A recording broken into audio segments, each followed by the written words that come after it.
کافی سالوں سے یہ پروپیگنڈا کیا جا رہا ہے کہ نہ صرف ایلینز ایگزسٹ کرتے ہیں بلکہ وہ زمین پر حملہ کرنے والے ہیں۔ کچھ ینگ مسلم اسکالرز ان ایلینز کو یاجوج ماجوج یعنی گوگ اینڈ میگوگ ڈکلیئر کر رہے ہیں، جو کہ غلط ہے۔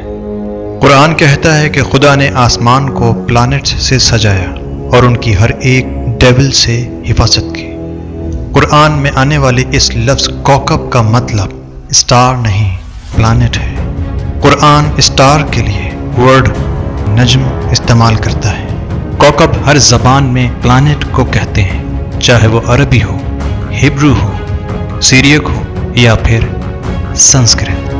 اس سے ثابت ہوتا ہے کہ تمام پلانٹس کی حفاظت کی جا رہی ہے اور ذوالقرنین نے آسمانوں میں نہیں بلکہ زمین پر دیوار بنائی۔